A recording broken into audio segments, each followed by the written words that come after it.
1200થી 1500 ફૂટની ઊંચાઈ પર આ માતાજીની હોળી પ્રગટે છે અહીંયા, અને લગભગ 100 કિલોમીટર સુધી માતાજીની હોળીના દર્શન થતા હોય છે. ફાગણ સુદ 14 કમલા ઉતાસણી જેને કહેવામાં આવે છે, અને હજારો લાખોની સંખ્યામાં યાત્રિકો આવે છે.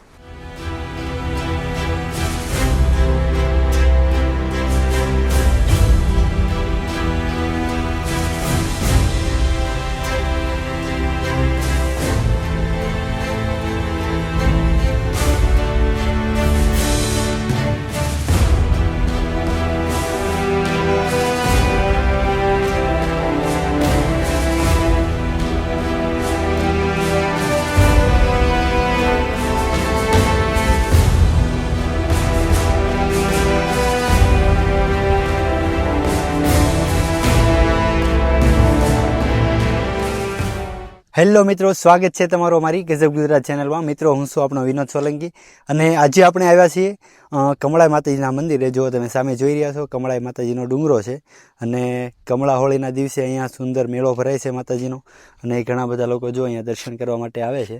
પણ અહીંયા ઉપર આપણે જવાનું છે ઠેક, અને જો આ રસ્તો છે મિત્રો. અત્યારે આપણે કેટલા ઉપર આવી ગયા છે. જો આ રસ્તો જે છે એ કદમગીરી તરફથી આ રસ્તો આવે છે, અને આપણે અત્યારે જઈ રહ્યા છીએ કમળાઈ માતાજીના મંદિર તરફ. આ સામે તમે જુઓ, કમળાઈ માતાજીનું મંદિર છે, અને અહીંયાથી વ્યૂ જુઓ, મસ્ત લાગે છે. દિલ ખુશ થઈ ગયું ભાઈ અહીંયા આવીને. તો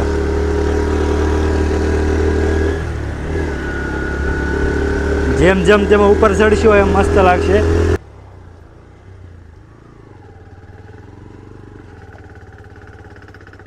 મિત્રો, સામે આપણે જોઈ રહ્યા છીએ તે પાલીતાણાનો ડુંગર છે, અને આ સાઈડમાં જો હજુ આપણે ઉપર જ ચડવાનું છે, અને અહીંથી વ્યૂ જુઓ, કાંઈ ઘટે નહીં એવો મસ્ત દેખાય છે. કારણ કે આ સામા રસ્તેથી આપણે આવ્યા છીએ.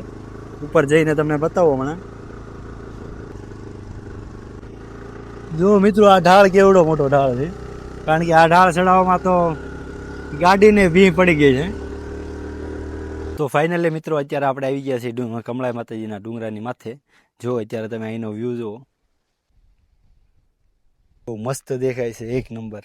જો આ બાજુ જુઓ તમે, કારણ કે સામે તમને બતાવવાની કોશિશ કરું તો જુઓ સામે, જો આ જે મંદિર તમને દેખાય છે એ બગદાણાનું મંદિર છે. એ બગદાણાથી લગભગ 13થી 14 કિલોમીટર અહીંયા દૂર કમળાઈ માતાજીનું મંદિર આવેલું છે. ત્યાં આપણે ઊભા છીએ. ટૂંક સમયમાં કમળા હોળી આવે છે માતાજીની, કારણ કે હોળી પહેલાંનો એક દિવસ જે છે તે કમળા હોળી તરીકે ઉજવવામાં આવે છે. તો કમળા હોળીનો અહીંયા જે મેળો થાય છે બહુ મસ્ત થાય છે. કમળાઈ માતાજીના મંદિર પાસે પહોંચી ગયા છીએ. આ માતાજીનો ગેટ છે મંદિરનો. તો મિત્રો, આપણે અત્યારે જો માતાજીના ગેટની સામે એકદમ ઊભા છીએ. આ સાઈડમાં જુઓ તમે, માતાજીનો મંદિરનો ગેટ છે, અને આ સાઈડમાં તમને ભોજનાલય જોવા મળશે. આ બાજુ રસોઈ ઘર છે. માતાજીનું મંદિર છે, કમળાઈ માતાજી શક્તિપીઠ. આપણે ઉપર જઈએ હવે. મિત્રો, અહીંયા અત્યારે આપણે એકદમ ઉપર આવી ગયા છીએ મંદિરની, અને જુઓ તમને, અત્યારે આપણા માતાજીના મંદિરની એકદમ ઉપર આવી ગયા છીએ. અને જે કમળા હોળીના દિવસે અહીંયા હોળી પ્રગટે છે, કારણ કે આપણે જે હોળી પ્રગટાવીએ એના પહેલાંના દિવસે અહીંયા જો માતાજીની હોળી પ્રગટાવવામાં આવે છે. મિત્રો, અત્યારે આપણે કમળા માતાજીની કમળા હોળીના દર્શન કરી રહ્યા છીએ. જો આ હોળી છે એ કેટલી ઊંચાઈ પર આ હોળી પ્રગટે છે, કારણ કે ખાસ એમ તો બહુ પરફેક્ટ આની ઊંચાઈ ખબર નથી, પણ 1200થી 1500 ફૂટ છે. 1200થી 1500 ફૂટની ઊંચાઈ પર આ માતાજીની હોળી પ્રગટે છે અહીંયા, અને લગભગ 100 કિલોમીટર સુધી માતાજીની હોળીના દર્શન થતા હોય છે. અને અચૂક લોકો કમળા હોળીના દિવસે માતાજીની હોળીના દર્શન કરે જ છે. તે માતાજીનું મંદિર, અને બહુ સુંદર રીતે શણગારવામાં પણ આવી રહ્યું છે. જો અત્યારે માતાજીની કમળા હોળીની તૈયારી થઈ રહી છે. કમળા હોળીના દિવસે અહીંયા હજારોની સંખ્યામાં પબ્લિક આવશે.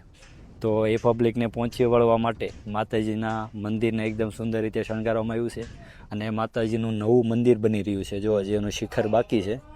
આમ તો તૈયાર થઈ ગયું છે, પણ માતાજીનું ધ્વજારોહણ અને પ્રાણ પ્રતિષ્ઠા મહોત્સવ પણ ધામધૂમથી ઉજવવામાં આવશે. મંદિરનું કામ થોડુંક બાકી છે. તમે પણ જો અહીંયા આવો તો ખાસ માતાજીના દર્શન કરજો. અહીંયા જે માતંગ ઋષિની ગુફા આવેલી છે એના પણ દર્શન કરજો. તો મિત્રો હવે આપણે મંદિર પરિસરમાં જઈએ અને માતાજીના તમને દર્શન કરાવીએ. તો ખાસ વિડીયોમાં બનેલા રહેજો. નમસ્તે બાપુ. જો મિત્રો અત્યારે આપણે આવ્યા છીએ કમળાઈ માતાજીના મંદિરે. તો અહીંયા જે કમળાઈ માતાજીનો ઇતિહાસ શું છે એ વિશે આપણે બાપુને પૂછીએ.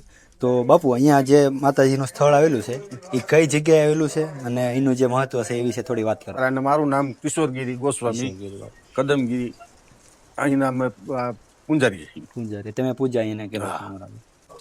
આ પાલીતાણા તાલુકાનું કદમગીરી ગામ, જિલ્લો ભાવનગર. આ ડુંગરનું નામ છે કોળાંબો અને ગામનું નામ છે કદમગીરી.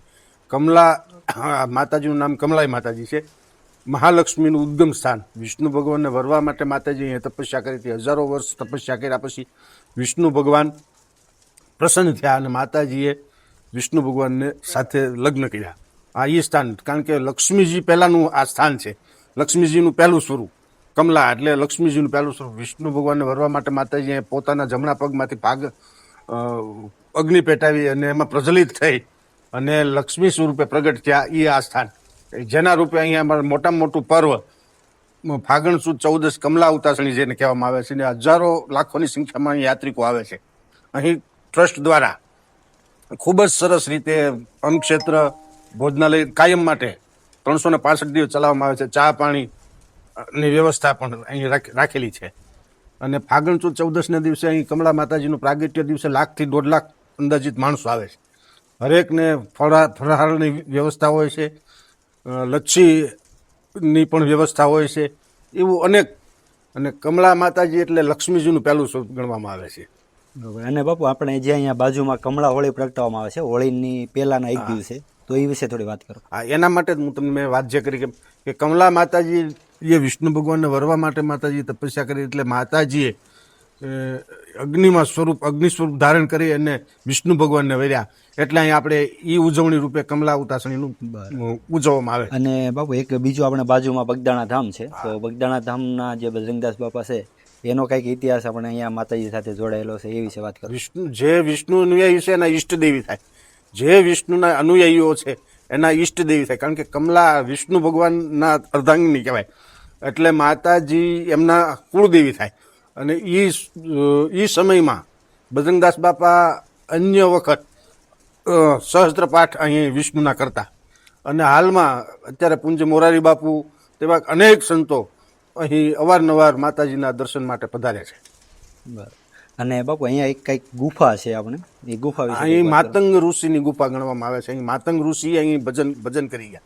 એને માતંગ ગુફા કહેવામાં આવે છે. માતંગ ગુફા. આપણે બાપુને પૂછીએ કે બાપુ, આ જે વૃક્ષ છે અહીંયા, જે મંદિરની વચ્ચોવચ એકદમ છે, તો એ વિશે થોડી વાત કરો. કંઈક આ માતાજીની આંબલી છે, હજારો વર્ષની આંબલી છે. અમારી આ 3જી પેઢી થઈ. અમે જ્યારે જોઈ ત્યારે આના સ્થિતિમાં છે. અનેક વાવાઝોડા વંટોળ વહી ગયા પણ માતાજીની આ આંબલીને કચ્છું થયું નથી. માતાજીની આંબલી હોવાના કારણે અહીં મંદિર બનાવ્યું ત્યારે માતાજીની મંજૂરી માગી ત્યારે માતાજીએ આંબલી રાખી અને વાત કરી હતી. એટલે આંબલી હાલમાં છે હજુ પણ. અને જુઓ તમે મિત્રો, કારણ કે જો આંબલીની આજુબાજુ ને આંબલીની ઉપર આખું મંદિર બનાવવામાં આવ્યું છે. કારણ કે આંબલીની રજા માતાજી પાસે લીધી તો માતાજીએ રજા આપી નહીં કાપવાની. એટલે આ લોકોએ એ રીતની કંઈક બધી વ્યવસ્થા કરી અને આંબલી એમના રહે અને મંદિર માતાજીનું બને એવું સુંદર આયોજન કરવામાં આવ્યું છે. તો બાપુ, તમારો ખૂબ આભાર. જય માતાજી. અને મિત્રો, ખાસ જો તમે અહીંયા આવો માતાજીના દર્શન કરવા માટે તો આંબલીના દર્શન પણ તમે ખાસ કરજો. કારણ કે જો વર્ષોથી આમને આમ જ છે આંબલી.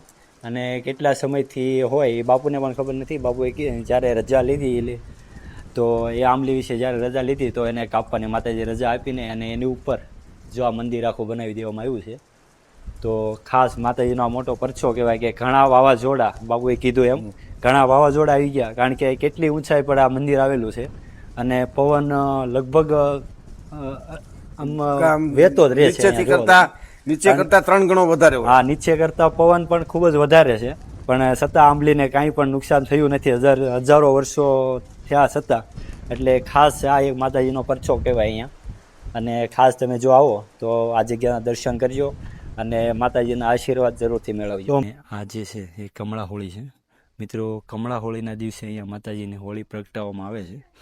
અને દૂર સુધી લગભગ 100-150 કિલોમીટર સુધી લોકો કમળા હોળીના દર્શન કરી શકે છે. અને અચૂક આજુબાજુના ગામડાના જે લોકો છે એમને ખાસ ખબર જ હોય કે કમળા હોળીના દિવસે માતાજીને હોળી પ્રગટે એટલે એ ટાઈમે સંધ્યા ટાણે 7 વાગ્યાના અરસામાં માતાજીને હોળી પ્રગટાવી દેવામાં આવે. એટલે આ હોળીના દર્શન લોકો ખાસ કરતા હોય છે. હવે મિત્રો ખાસ અહીંનું આકર્ષણ તમને કહું તો એક વસ્તુ હું તમને બતાવવા જઈ રહ્યો છું. કારણ કે આ વસ્તુ જોવા માટે ઘણા લોકો મોટા મોટા હિલ સ્ટેશને જતા હોય, પણ આપણા જ ગુજરાતમાં અને આપણા જ ભાવનગર જિલ્લાના કદમગીરી ગામમાં એક માહોલ છે. જુઓ તમે આ જે સનસેટ છે ને મિત્રો, એક નંબર, કાંઈ ઘટે જ નહીં. જો અહીંયા મોટા મોટા પર્વતો અને સનસેટ, એ ભાઈ ઠંડી ઠંડી હવા આવે છે અને કાંઈ ઘટે નહીં. જો મારું મોઢું તમને બતાય કે ન બતાય, પણ આજે સનસેટ જોવાનું છે ને ભાઈ, એક અલગ જ માહોલ છે. એ તો તમે અહીંયા આવશો અને અહેસાસ કરશો ને તો મજા આવશે. કારણ કે મને તો અહીંયા આવીને ભાઈ બહુ મજા આવી ગઈ. કારણ કે આજે સનસેટનો વ્યૂ છે ને એક હિલ સ્ટેશન જેવો લાગે અને એકદમ ઊંચાઈ ઉપર આપણે છીએ. કેટલી ઊંચાઈથી, કારણ કે દૂર સુધી 150 થી 200 કિલોમીટર આપણી નજર પહોંચે ત્યાં સુધી આપણે અહીંથી જોઈ શકીએ છીએ. અને બહુ મસ્ત માહોલ છે, એક નંબર. જો અત્યારે સંધ્યા ટાણું થયું છે અને ટૂંક સમયમાં દિવસ આથમી જશે, પણ આજે સનસેટ જોવાનો વ્યૂ છે ને એક નંબર છે. જો કદમગીરીમાં આવો તો આ ટાઈમે આવજો અને આ મોજ જરૂરથી લેજો તમે. ખાસ મિત્રો, જો તમને વિડીયોમાં મજા આવી હોય તો વિડીયોને લાઇક અને શેર કરવાનું ભૂલતા નહીં. અને આવા જ વિડીયો જોવા માટે અમારી ગજબ ગુજરાત યુટ્યુબ ચેનલને સબસ્ક્રાઈબ કરવાનું ભૂલતા નહીં.